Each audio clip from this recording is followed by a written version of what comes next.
What kind of woman burns herself to prove her power and comes back even stronger? Once upon a time, before time had a name, before the stars learned to shine, there was a world ruled not just by gods, but by pride. And in that world, a goddess was born, Sati. She wasn't born to obey. She wasn't born to sit silently on a golden throne. She was born to change everything. Sati's fire didn't come from the sun. It came from deep inside, from knowing who she was and never being afraid of it. But even in the heavens, strength like hers was a threat. And this is where it all begins, with a choice that would shake the gods, burn the skies, and plant the seed for something far greater than even the gods could see. Sati was the daughter of King Daksha, one of the most powerful rulers among the divine beings. Daksha had everything: wisdom, wealth, worshippers. But he had one weakness: his ego. To him, Sati was not a daughter. She was a symbol, a jewel to prove his power. And he expected her to marry a god who matched his pride. Someone from a palace, someone polished, clean, predictable. But Sati had already chosen someone, and he was the opposite of everything her father stood for: Shiva, the god who danced in graveyards, who wore snakes instead of crowns, who closed his eyes and saw the universe within. Shiva wasn't royal, he wasn't rich, but he was free, and that made him dangerous to people like Daksha. Sati loved him, not despite all that, but because of it. She didn't want a man who ruled others. She wanted someone who had conquered himself. So she left the palace. She left comfort, safety, and everything she had ever known, for love, but also for truth. And in the eyes of her father, that was the ultimate betrayal. It didn't take long for the news to spread across the realms. Daksha was holding the greatest divine ceremony the world had ever seen. Gods from every corner of existence were invited. There were golden halls, endless music, mountains of offerings, and skies filled with fire-lit banners. Everyone was welcome, except one: Shiva. No seat, no name, not even a whisper of acknowledgement. This wasn't just a party, it was a message. Daksha wanted the world to know: I do not accept my daughter's choice. I do not recognize her husband, and I will erase his name from the heavens. When Sati heard this, something inside her cracked, not with anger, but with a painful kind of disbelief.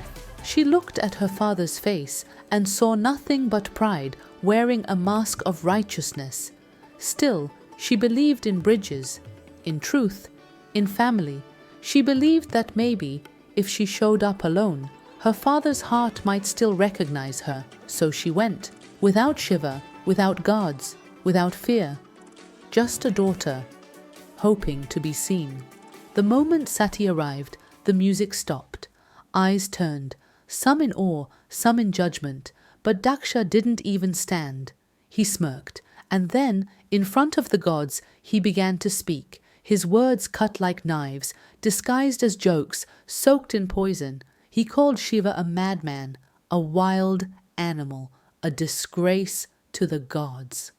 Sati stood still, her fists clenched, her eyes burning. This wasn't just disrespect, it was erasure.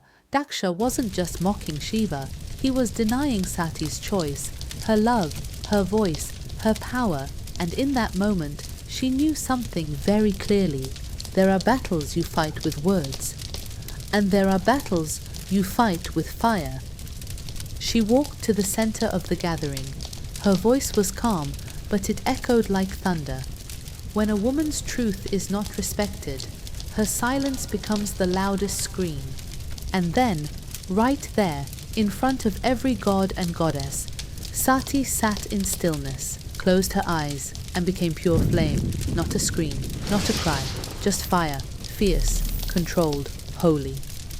A fire not meant to destroy, but to awaken. When Sati's body fell, time didn't move. The sky went dark. The air forgot how to breathe. Even the gods stood frozen, ashamed, afraid, unsure. And then he arrived, Shiva. He didn't speak, he didn't blink, he didn't burn with anger, because he was the flame now. He picked up her body, piece by piece, and as he walked across mountains, oceans, forests and clouds, the world changed. Flowers wilted, rivers turned black, stars blinked out. This wasn't revenge. This was grief so deep, even the universe couldn't hold it. And then came the dance, Tandava.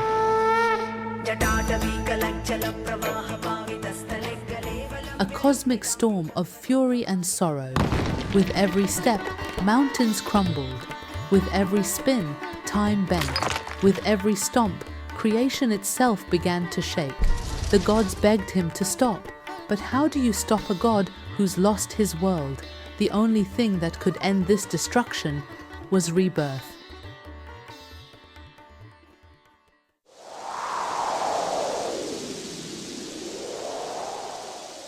Far away, where the sky touched the peaks of the Himalayas, a new life was quietly beginning. No fire, no music, just snow, soft, cold, still.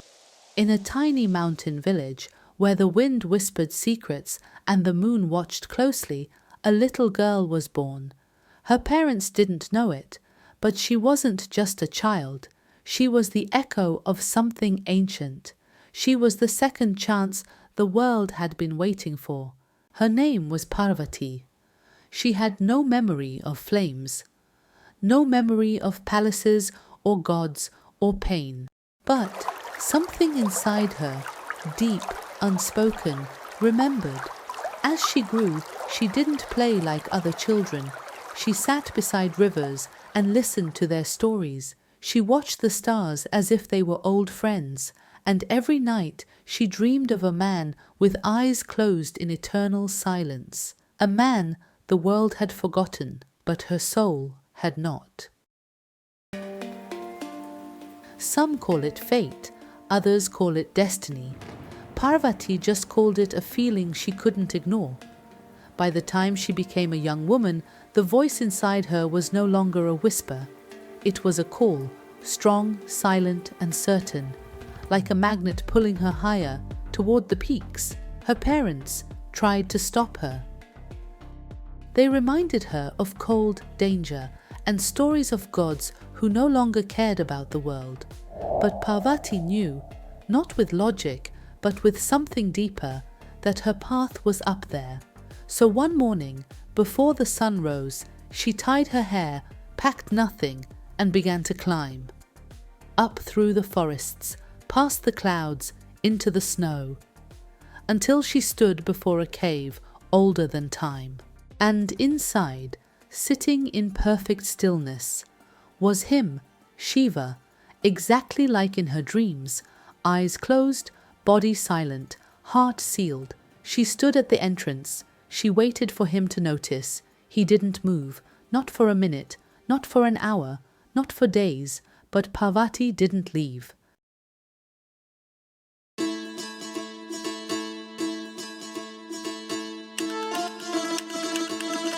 Each morning, Parvati gathered flowers and placed them near the cave.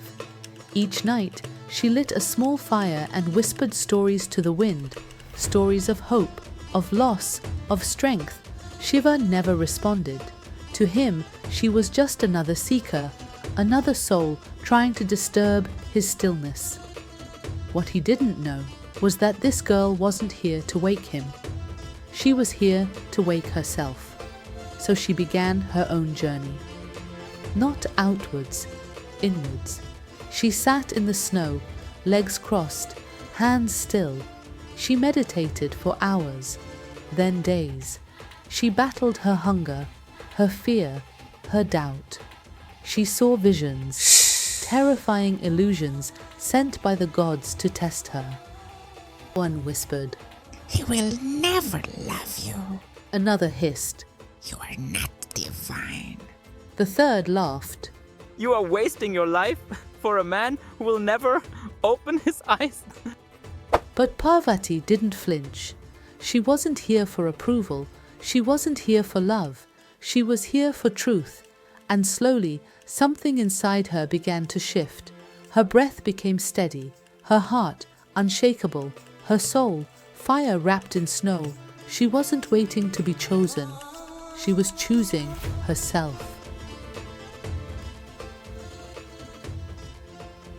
One morning, the air changed. The wind, once cold and sharp, now carried a strange warmth. The snow around Parvati began to melt, just slightly, and from deep inside the cave, Shiva opened one eye. At first, he thought it was an illusion, a mortal girl glowing with divine stillness. Impossible. But she didn't speak. She didn't ask. She simply existed, steady as the mountains around her. And Shiva saw it. Not the girl, not the past, not the future. He saw Shakti, the divine energy that moves stars, breaks illusions, and births worlds. He saw his equal, not someone to save, but someone who had already saved herself. He stood, not as a god awakening from sleep, but as a soul bowing to another. In that moment, the mountains pulsed with light. The rivers below sang louder. The earth breathed differently, because something sacred had returned. Not Sati, not Parvati, but the force behind them both. Shakti, the energy of transformation, of will, of feminine creation itself. She wasn't just reborn, she was realized. And beside her, Shiva no longer stood in silence. He stood in balance, the destroyer and the creator, the stillness and the storm, together, not as lovers seeking each other, but as forces recognizing themselves. This wasn't a wedding, this wasn't a reunion, this was the rebuilding of cosmic harmony. And the message was clear. You don't become powerful by being chosen. You become powerful by choosing yourself, again and again, even when the world turns away. So now you know her story, the goddess who burned, the girl who climbed, the woman who rose. She was questioned, doubted, ignored, but she never stopped becoming who she truly was. Not for love, not for approval, not for power, but for truth. She didn't wait to be rescued. She became the answer, and the world changed because of it. So the next time someone tells you you're just a girl, or ignores your voice, your truth, your wants, look them in the eye. Remember Parvati, remember Sati, remember the fire you carry, the one that can melt, silence, shake mountains, and rebuild a universe. Because even in the coldest snow, the lotus still blooms. And so will you.